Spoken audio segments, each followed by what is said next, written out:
Assalamualaikum warahmatullahi wabarakatuh. Untuk hari ini kita akan melanjutkan untuk materi bab 2 ya, identifikasi peluang usaha dan juga perencanaan produk kreatif. Nah, jadi di dalam bab 2 ini yang akan kalian pelajari itu bagaimana sih kita mencari peluang apalagi di era pandemi ini ya. Kalian harus tahu nih bagaimana cara mencari peluang usaha supaya enggak yang begitu-begitu aja sama yang lain gitu ya. Dan kemudian gimana sih kita cara merencanakan produk kreatif itu sendiri. Nah, jadi di sini kita lihat yang pertama yang akan kita pelajari hari ini ekonomi kreatif ya, industri kreatif sama sektor usahanya ada apa aja. Kemudian baru contoh-contoh dari produk kreatif itu sendiri, apa aja nih yang termasuk produk kreatif ya, contohnya apa. Kemudian yang ketiga, bagaimana kita mengidentifikasi si peluang usaha itu sendiri. Baru yang keempat, kita merencanakan produk kreatif untuk usaha dan juga action plan-nya ya. Rencana aksinya, jadi nggak cuman nyari peluang terus kita rencanain tapi kita nggak aksi ya, seperti itu. Nah, untuk yang pertama, pendahuluan ya, persepsi itu pendahuluan. Di sini kita lihat bahwasannya generasi kalian itu udah generasi revolusi industri 4.0 ya, udah mengutamakan komputerisasi nih di semua pabrik. Jadi jangan kalian berharap nanti kerjaan-kerjaan remeh-temeh itu masih dikerjakan oleh manusia ya. Semua sudah digantikan oleh komputer, udah digantikan oleh artificial intelligence ya. Kalian bisa lihat kayak di tol itu sudah tidak menggunakan manusia lagi, sudah menggunakan sistem yang terkomputasi ya, semuanya tersistematis. Nah, jadi kalian harus siap dengan perubahan zaman itu. Jangan cuman saya mau jadi orang kerja kantoran. Belum tentu nanti kerja kantoran yang kalian maksud hari ini di kedepannya itu masih ada seperti itu ya. Kemudian gimana sih ciri-ciri dari revolusi industri itu sendiri ya? Nah, ciri-cirinya itu ada 7. Yang pertama, inovasi itu menyebar dengan lebih cepat. Ya, sekarang kalian lihat transportasi online udah menjamur ya, yang dulunya orang nggak kepikiran kalau mesin Gojek itu pakai HP. Kemudian penurunan biaya produksi itu lebih pesat, tapi peningkatan output pekerjaannya itu lebih meningkat ya. Nah, jadi nggak ada cerita lagi orang mengeluarkan banyak modal, tapi biayanya itu sangat diminimalkan, tapi peningkatan outputnya itu yang ditingkatkan. Makanya kenapa kayak di jalan tol udah nggak pakai lagi banyak orang ya, mereka butuh banyak pemasukan, tapi dengan modal yang sekecil-kecilnya ya, sistem kapitalis seperti itu. Kemudian revolusi secara global. Nah, jadi ada perubahan besar-besaran, nggak ada lagi yang namanya perubahan itu hanya di satu tempat, di satu daerah atau satu kota seperti itu ya.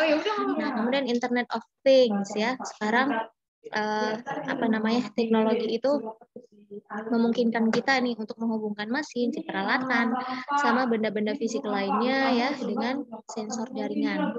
Nah, jadi dia itu udah bisa kerja sendiri, udah ada sensornya ya, apa aja yang harus mereka lakukan seperti itu. Nah, kemudian big data dan cloud computing. Nah, di sini data itu kan amat penting ya di industri 4.0. Jadi keputusan-keputusan di dalam bisnis gitu diambil berdasarkan data-data yang sudah ada gitu. Jadi banyak perusahaan menyimpan data atau membeli data yang diperoleh dari pusat penyimpanan data. Ya, sama seperti kalau kalian tiba-tiba di SMS sama Burger King ya, mendapatkan diskon sekian. Nah, itu mereka kan udah beli data nih, siapa aja nih pengguna Telkomsel ya. Kemudian misalnya kalian tahu-tahu dapat SMS dari Kemdikbud ataupun dari ya banyaklah dari Wings, dari apa ya kayak gitu. Nah, itu karena mereka sudah punya datanya kayak gitu, udah punya data-data pengguna Telkomsel siapa aja, apa aja nomornya kayak gitu ya. Nah, seperti itu. Kemudian munculnya artificial intelligence. Ini yang tadi Ibu bilang, jadi kecerdasan pada benda-benda itu udah terhubung ya dengan perangkat internet. Misalnya ada kulkas pintar sekarang kan bisa mendeteksi kalau bahan makanannya udah habis. Jadi nanti dia kalau udah habis bunyi nih kayak gitu. Kemudian sekarang ada lampu pintar ya, yang kalau kita bilang hello smart lamp, switch on the lamp gitu kan. Nah itu dia langsung nyala gitu ya. Misalnya malah di luar negeri itu udah pakai kunci pintar.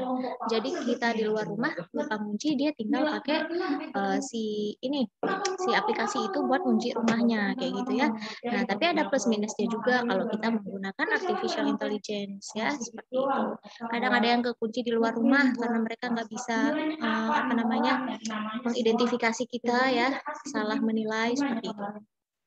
Kemudian lahir di era robotik ya. Lahir era robotik maksudnya di sini adalah banyak tenaga kerja dan hal yang biasanya dikerjakan sama manusia ini digantikan oleh mesin dan robot ya. Seperti yang kalian lihat di beberapa restoran di Jepang itu sudah menggunakan tukang bersih-bersihnya robot ya, pelayannya, servingnya itu robot ya, yang datang mereka. Jadi yang melayani dengan menggunakan lisan itu hanya manusianya dan itu biasanya satu orang ya, selebihnya robot. Karena itu bisa meminimalkan biaya produksi tadi ya, seperti itu. Itu dia ketujuh gambaran dari era revolusi industri. Jadi kita harus siap nih dengan perubahan-perubahan yang akan terjadi di masa depan. Nah, kemudian tantangan dalam bisnis nantinya karena 7 ciri-ciri tadi ada apa aja ya? Nah, di sini ada VUCA namanya ya. VUCA itu volatile, uncertain, complex, sama ambigu. Nah, apa aja itu? Nah, volatile ini artinya perubahan itu sangat cepat ya. Dalam berbagai hal, baik itu sosial, ekonomi, dan juga politik. Contohnya nih sekarang, tahu-tahu kita udah pemilihan umum aja, misalnya ya, tahu-tahu kita udah udah pakai Android versi terbaru aja ya di bidang ekonominya atau sosialnya gitu. Dan segala sesuatu itu bergerak sangat cepat perubahannya seperti itu. Kemudian uncertain ya. Nah, uncertain di sini kita itu nggak bisa memprediksi isu atau peristiwa ya. Jadi sulit buat memprediksi hal itu. Nah, yang terjadi di masa mendatang itu kebanyakan sesuatu yang dadakan. Tahu-tahu udah robot aja nih. Tahu-tahu kita udah keseharian kita udah menggunakan artificial intelligence kayak gitu ya. Kemudian tantangan yang selanjutnya apa? Complexity. Complexity ini gangguan dan kekacauan yang mengelilingi setiap organisasi ya. Itu selalu ada ya, entah itu nanti kayak contoh si Giant ya, tahu-tahu dia itu collapse, yang kita tuh nggak tahu kalau ada kekacauan nih di bidang keuangannya seperti itu ya. Nah, seperti itu. Kemudian yang keempat ada ambiguity. Nah, ambiguity ini artinya antara realitas sama makna yang berbaur dari berbagai kondisi yang ada ya. Jadi kayak ngambang, nggak jelas, ambigu gitu ya. Nggak ada kejelasan yang tepat gitu tentang suatu peristiwa. Nah, jadi VUCA ini secara nggak langsung itu menciptakan suatu tren baru ya, tren baru yang penting nih untuk dipahami oleh si wirausahawan karena ada tantangan ini nih. Kita sebagai pebisnis nih ke depannya harus bisa menghadapi ya adanya VUCA ini. Langkah-langkahnya apa aja? Kita bisa melakukan 4 hal ini. Yang pertama itu from best practice to next practice. Jadi kita nggak fokus di praktik yang biasa kita lakukan karena kan biasanya apa yang menjadi kebiasaan itu belum tentu bisa dipakai terus-menerus ya kan, pasti ada perubahan-perubahan. Jadi kita harus fleksibel seperti itu. Kemudian from fear to brave. Jadi kalau kita itu takut ya biasanya, jadi kita harus merubah itu dari ketakutan menjadi keberanian ya. Perubahan-perubahan yang terjadi itu juga harus menjadikan kita takut, tapi kita berani mengambil sikap atau langkah ke depannya ya, seperti itu. Nah, kemudian from know it all to learn it all ya. Biasanya kita cuma sekedar tahu ya, tahu nih ada pembaharuan ya, tapi sekarang kita ubah jadi mempelajari hal itu ya, ada perubahan kita pelajari, oh perubahannya ke arah sini nih, apa aja nih yang harus dilakukan seperti itu ya. Jadi dari sekedar hanya tahu, sekarang kita pelajari hal itu. Dan kemudian from we are under threat to we have opportunity. Nah, kita juga harus melakukan langkah dari yang biasanya kita itu terkesan, kita menjadikan itu sebuah kesempatan ya. Jadi kalau ada ancaman-ancaman ya, itu kita ubah menjadi peluang yang baru seperti itu.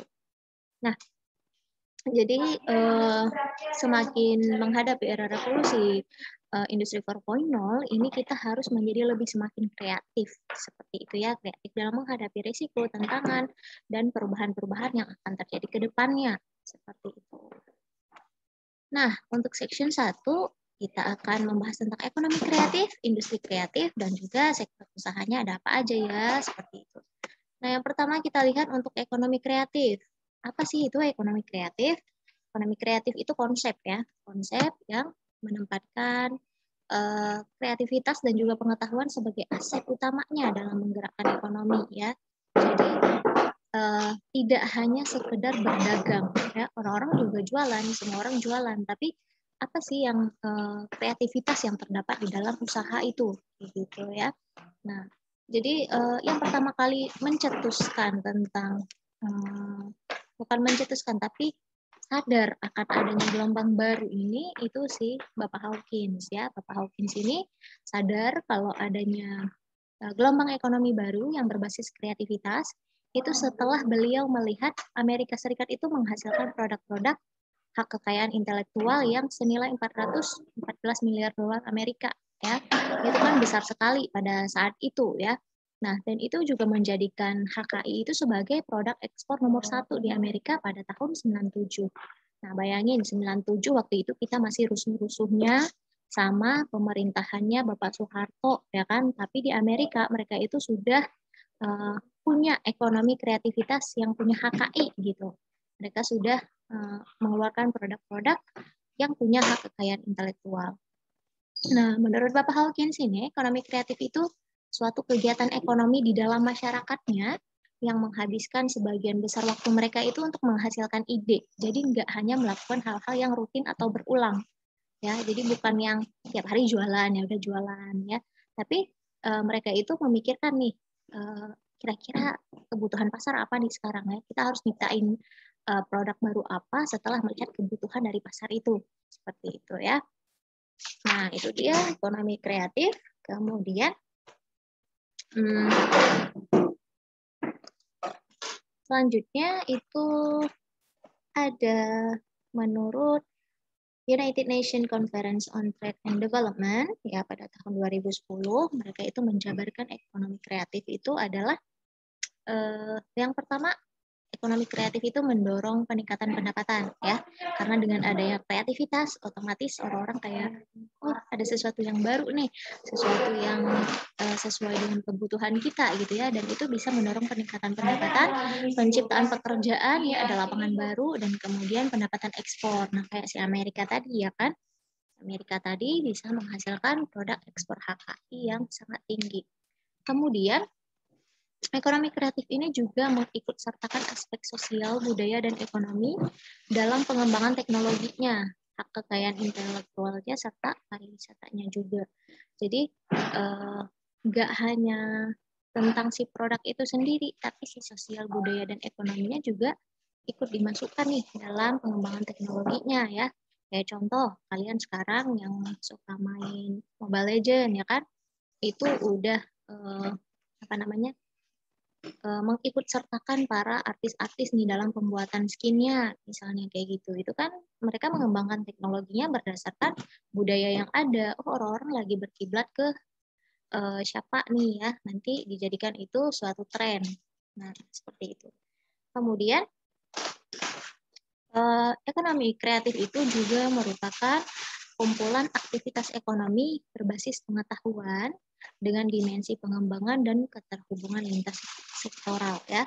Jadi bukan hanya di bidang mikro saja ya, tapi makro juga masuk di dalam aktivitas pengembangan itu. Nah, kemudian ekonomi kreatif ini juga suatu pilihan strategi pengembangan yang membutuhkan tindakan lintas kementerian dan juga kebijakan yang inovatif. Jadi kalau misalnya di dalam ekonomi kreatif ini pada saat pengembangannya itu tidak mendapatkan dukungan nih ya, dukungan dari pemerintah misalnya seperti beberapa orang Indonesia yang bisa membuat produk kayak apa sih namanya, bensin dari buah yang di hutan itu apa namanya ya, Ibu lupa. Nah itu nggak disetujui nih sama pemerintah. Nah hal itu nggak bisa dikembangin lebih lanjut ya, karena kita butuh kebijakan seperti itu. Nah jadi perlu adanya juga tindakan dari lintas kementerian ya, dan juga kebijakan yang inovatif. Nah, kemudian pada jantung ekonomi kreatif itu terdapat industri kreatif ya. Jadi tanpa adanya industri kreatif ya ekonomi kreatif tidak bisa bergerak seperti itu. Kemudian apa sih itu industri kreatif ya? Nah, industri kreatif itu berasal dari pemanfaatan si kreativitas tadi ya, keterampilannya juga, kemudian bakat individunya untuk menciptakan kesejahteraan nih, serta lapangan pekerjaan melalui penciptaan dan juga pemanfaatan daya kreasi dan daya cipta individu tersebut. Nah, jadi adanya orang-orang yang kreatif ini, yang terampil, bakatnya mereka itu kemudian dijadikan sesuatu yang bisa bernilai menciptakan lapangan pekerjaan ya. Ya contoh sekarang Gojek ya, yang lebih gampangnya karena kalian pasti pakai Gojek. Nah itu Gojek ini adalah ide-ide kreatif dari orang-orang yang menciptakan itu ya, Pak Nadiem dan juga rekannya. Nah itu menciptakan aplikasi Gojek ini. Nah beliau ini kan menciptakan kesejahteraan. Nah, terciptalah lapangan pekerjaan yang baru. Karena apa? Karena kreativitas dan keterampilan para beliau tersebut. Seperti itu ya. Nah, kemudian ekonomi kreatif ini dalam hubungannya dengan industri kreatif, itu kegiatan yang mencakup industri dengan kreativitas sumber daya manusianya nih sebagai aset utama untuk menciptakan nilai tambah ekonomi. Jadi, apa namanya? Aset utamanya itu bukan modal, ya, bukan uang, bukan barang, tapi kreativitas itu sendiri, ya, dari sumber daya manusianya itu sendiri, seperti itu. Jadi kenapa kayak Google itu mempekerjakan orang bukan berdasarkan ijazah, tapi berdasarkan kreativitas mereka dan juga kemampuan mereka, ya, karena kenapa sumber utamanya itu adalah kreativitas si manusia itu sendiri, seperti itu ya. Nah, kemudian subsektor industri kreatif, ya ada apa aja nih subsektornya? Jadi di dalam industri kreatif yang tadi memerlukan keterampilan dan bakat dari si individu, ada 16 subsektornya ya. Nah, yang pertama ada aplikasi dan pengembangan permainan. Kalian bisa merasakan di aplikasi FF ataupun di Mobile Legends kalian ya, ataupun misalnya aplikasi edu-learning kan apa namanya, dia bisa sebagai hiburan ya, aplikasi ini bisa untuk edukasi atau pendidikan ataupun untuk mengasah keterampilan ya. Jadi tidak hanya permainan saja. Kemudian arsitektur. Nah, arsitektur juga masuk dalam subsektor ini karena dia itu peranannya itu dalam sisi kebudayaan dan juga pembangunan. Nah, kemudian desain produk ini dia menggabungkan unsur fungsi dan estetika, jadi punya daya tambah kreasi ya dalam desain produk. Kemudian fashion itu kreasi desain busana ya yang berkaitan dengan mode. Nah, kemudian desain interior. Interior ini sendiri apa namanya, jasa desain interior apa namanya, hunian ya, hotel sampai ke perkantoran. Kemudian desain komunikasi visual itu mempelajari tentang konsep komunikasi dengan memanfaatkan elemen visual ya. Jadi apa namanya, berhubungan dengan desain yang mengarah pada kebutuhan komunikasi ya, kayak contohnya desain grafis seperti itu. Kemudian seni pertunjukan. Nah, ini melibatkan 4 unsur ya, waktu, ruang, tubuh seniman, dan juga hubungan seniman dengan penonton. Nah, kalau misalnya seni pertunjukan, itu bisa kalian lihat di seni musik, seni tari, teater, atau lainnya. Kemudian ada film, animasi, dan juga video. Nah, itu juga masuk di dalam industri kreatif, karena mereka ini memproduksi dan juga menjual film, animasi, dan video. Ya, jadi karya seni budaya nih, yang masuk dalam peranata sosial dan juga media komunikasi massa ya. Kemudian fotografi. Fotografi ini kan benda seni berupa gambar dan foto ya. Nah, ini juga masuk dalam industri kreatif. Kemudian kriya. Kriya ini kerajinan ya. Baik itu bahannya kayu, logam, kulit, kaca, tekstil, dan sebagainya ya. Melibatkan kreativitas juga nih dalam proses pembuatannya. Kemudian kuliner. Untuk kuliner ini pengolahan makanan ya. Makanan, minuman dibuat seunik mungkin ya.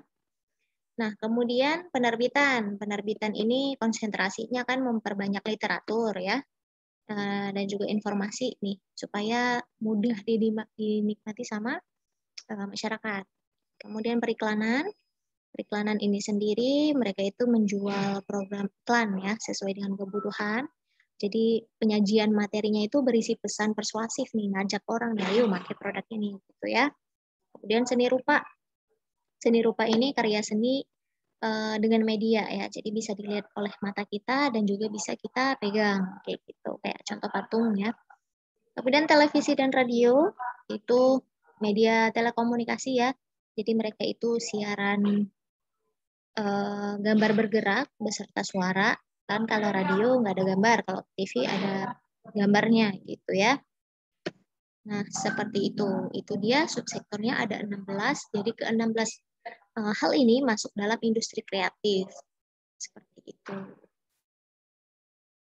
Nah, produk kreatif di section 2 ada apa aja nih ya produk-produk kreatifnya. Tadi kan udah ada nih subsektornya udah kita lihat. Nah, jadi kreatif itu sendiri apa sih? Nah, kreatif ini kemampuan untuk menciptakan. Ya, kalian kreatif, kalian bisa menciptakan misalnya karya tulis, ya, karya tulis ilmiah, atau mungkin kalian menciptakan lagu, menciptakan puisi, itu namanya kalian kreatif, ya. Jadi menciptakan daya cipta, ya, atau kalian itu bersifat atau mengandung daya cipta.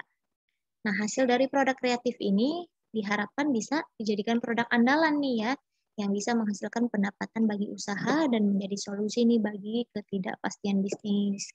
Kemudian, nah, kreativitas itu sendiri sesuatu yang memiliki kemampuan untuk menciptakan daya. Ya, jadi kreatif ini pekerjaan yang menuntut imajinasi dan juga kecerdasan. Jadi nggak hanya kalau kalian misalnya ditanya A, ya udah kalian jawab A kayak gitu ya.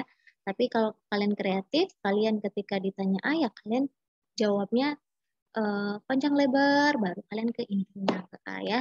Seperti itu. Jadi punya imajinasi dan kecerdasan. Nah, ekonomi kreatif menurut Institute Development Economy and Finance itu proses peningkatan nilai tambah ya, hasil dari eksploitasi kekayaan intelektual seseorang ya berupa kreativitas, keahlian dan juga bakat si individu ini menjadi produk yang bisa dijual. Jadi apa namanya? Di dalam ekonomi kreatif ini tidak hanya tentang ada karya orang terus nanti diubah dikit jadi sesuatu yang baru, tapi lebih kepada apa namanya mengeksploitasi nih hasil dari apa yang pengetahuan yang dimiliki oleh orang itu ya, yaitu punya keahliannya di bidang apa, misalnya di bidang fotografi nih dia menciptakan sesuatu yang baru nih dari fotografinya seperti itu ya. Nah, dan juga mereka memasukkan kreativitas di dalamnya seperti itu. Nah, contoh produk kreatif ada 16 ya, subsektor yang tadi. Contohnya itu yang pertama di bidang aplikasi dan game, itu ada beberapa contohnya kayak transportasi online, kemudian kalian bisa belajar bahasa Inggris secara private ya, kemudian private online, kemudian apa namanya belajar ngaji nih misalnya lewat aplikasi, kan ada aplikasi yang mendengarkan, kemudian menyimak seperti itu, dan ada pronounce-nya seperti apa ya. Jadi nggak hanya bersifat hiburan, tapi juga ngasih edukasi ini dan juga melatih ketangkasan otak. Ini contoh dari Indonesia ada Bapak Muhammad Haji, beliau itu CEO dari Tinker Games ya.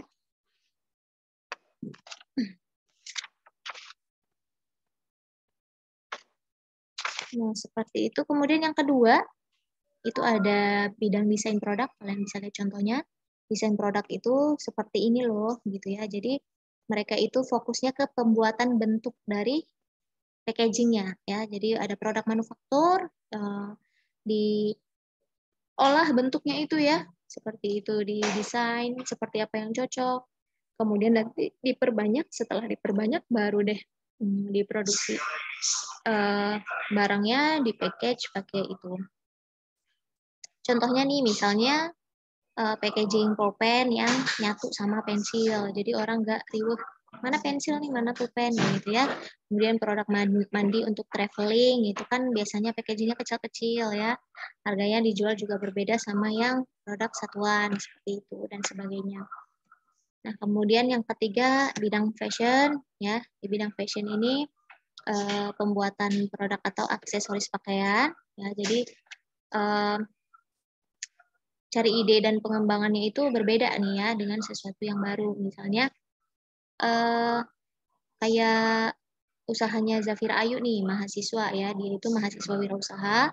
Dia menciptakan tas dari bahan-bahan kria ya. Bahan kulit dicampur sama rotan sama dia, seperti itu ya. Nah, kalau untuk contoh-contohnya misalnya kayak jaket multifungsi, bisa jadi jaket, bisa jadi jas hujan, jadi waterproof ya. Kemudian tas ransel nih, bisa sekaligus jadi pemijat punggung, kayak gitu yang model panjang ya. Kemudian sepatu dengan desain lukisan tangan. Nah, itu kan apa namanya, bisa di made by custom ya, seperti itu. Nah, kemudian di bidang desain komunikasi visual, ya, kalian bisa melihat contohnya nih Pak Fandi Susanto. Beliau itu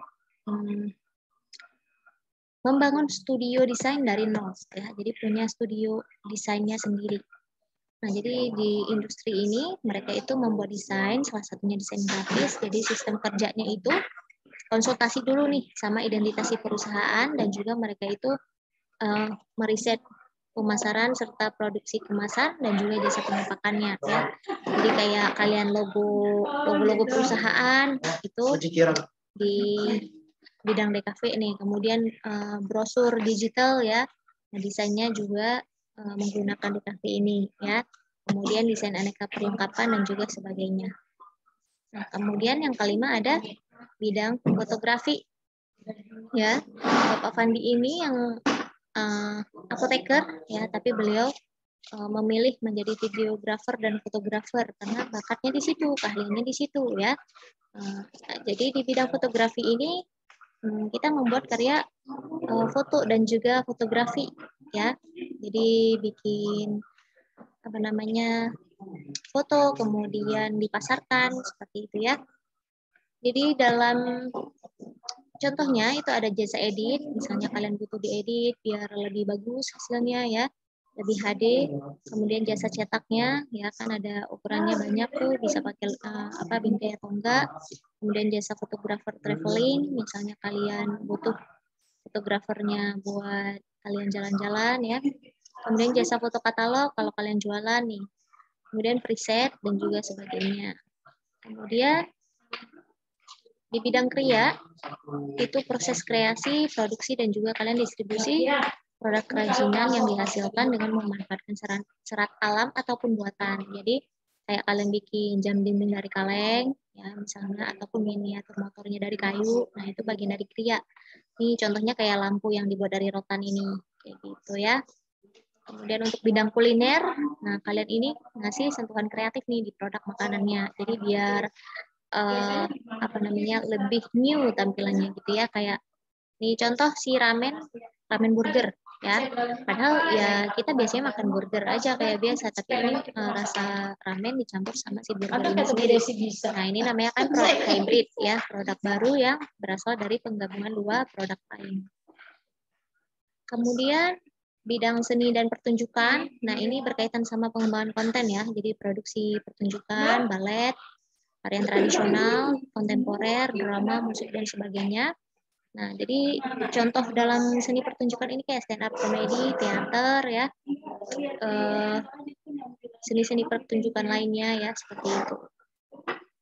Kemudian di bidang arsitektur, itu merancang dan juga membangun keseluruhan lingkungan binaan. Jadi mulai dari level makro hingga ke mikronya ya. Ini contohnya Bapak Ega nih, arsitek muda ya, beliau itu pengusaha yang sukses. Nah, contoh di bidang arsitektur itu ada jasa desain bangunan ya, penjualan aneka alat bangunan, penyewaan alat bangunan, jasa bangun rumah dan juga sebagainya. Jadi nggak cuma di bidang mikro ya, makronya juga kalau arsitektur itu. Kemudian kalau desain interior, nah itu eh, lingkungan binaannya itu diciptakan bersamaan sama elemen-elemennya. Jadi kalau ngedesain kamar nih misalnya ya, di dalam kamar itu bentuknya seperti apa, berapa ukurannya, terus di dalamnya ada apa-apa aja ya yang ditempatkan, pemilihan warna dan sebagainya. Nah itu termasuk dalam desain interior ya. Nah di dalam desain interior itu pun dia ada interior tetap yang dirancang, ada interior bergerak ya, sama dekoratif. Kalau yang tetap itu mereka itu mendesain kayak layout ya, existing bangunan ya, pen, ceiling pen, potongan.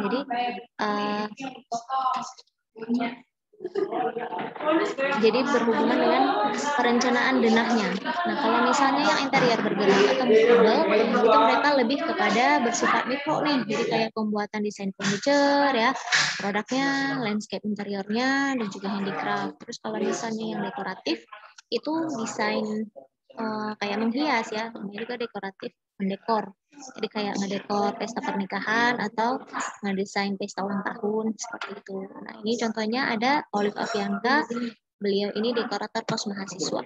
Gitu ya. Nah, di bidang film, animasi, dan video itu ada Bapak Ahmad Rafiq, beliau itu animator Indonesia. Kuku Rokyu ya. Kuku Rokyu itu buatan beliau. Nah, industri ini mengalami perkembangan yang pesat ya, kayak di film sekarang udah berapa banyak nih production house-nya ya kan, animasi udah banyak banget nih jenis-jenisnya. Kalau yang versi Indonesia sekarang juga ada Nusarara ya kan. Kemudian untuk video kalian bisa lihat di konten video YouTube tuh udah banyak banget ya.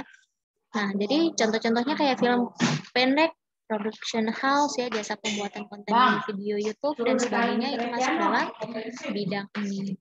Nah, kemudian di bidang musik itu kita menyusun nada ya. Itu juga ada kreativitasnya. Jadi kita itu menghasilkan komposisi yang punya kesatuan dan kesinambungan. Tuh kalau di aplikasi sekarang ada Spotify ya, ada Reso dan sebagainya. Nah, itu kan di bidang musik. Nah, kalian bisa juga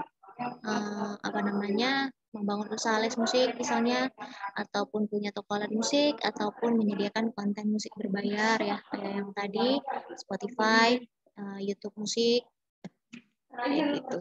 Kemudian di bidang penerbitan itu memproduksi atau memperbanyak literatur ya. Jadi contohnya kayak pembuatan konten blog, jasa nulis artikel ya, jasa penulisan buku. Nih, kalian bagi yang suka nulis itu cocok untuk bergerak di bidang ini ya, penerbitan buku dan sebagainya. Ini Bu Herlina Puspita Dewi itu merintis usaha penerbitan ya, jualnya biasanya lewat e-commerce. Di Tokopedia nih, beliau memilih Tokopedia.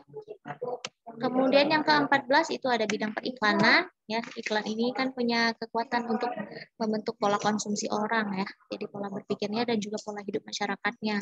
Produk apa yang bagus, produk apa aja yang sering digunakan ya. Itu biasanya juga mempengaruhi periklanan. Periklanan mempengaruhi konsumsi dari si masyarakat itu. Contohnya kayak jasa pembuatan iklan ya, manajemen endorse ya, endorse artis itu, selebgram ya, itu masuk dalam bidang periklanan. Ada juga agensi periklanan nih yang biasanya di TV ya. Nah, contoh nih Bapak Hengki Hepon, beliau itu bisnis broadcast ya. Kemudian yang ke-15 ada seni rupa. Seni rupa ini gagasan ide dan nilainya itu dibentuk dalam wujud benda ya, kayak contoh ini Rika Arieta, dia itu punya usaha muka kayu, jadi lukisannya itu di atas kayu. Nah, itu kan lukisannya bisa dilihat, kayak fotografi kan nggak bisa dipegang ya, kalau misalnya seni rupa itu ada wujudnya gitu. Ini contohnya kayak galeri seni, patung hias ya, foto seni, pameran seni dan sebagainya. Kemudian di bidang televisi dan radio gitu ada Bapak Erick Thohir ya. Beliau itu pengusaha dan juga pemilik klub Inter Milan ya. yang punya TV channel apa ya beliau ini ya. Nah kemudian subsektor ini didukung oleh program-program yang berkualitas ya. Jadi kalau misalnya SDM-nya kurang ya, nggak ada kreativitasnya, bisa mati lah ya, ratingnya nggak naik-naik. Contohnya di sini ada production house, acara TV, penyedia jasa nonton berbayar ya. Kalau misalnya kalian lihat acara-acara TV kayak Dahsyat, ya Mario Teguh dan sebagainya, itu kan ada penonton berbayarnya.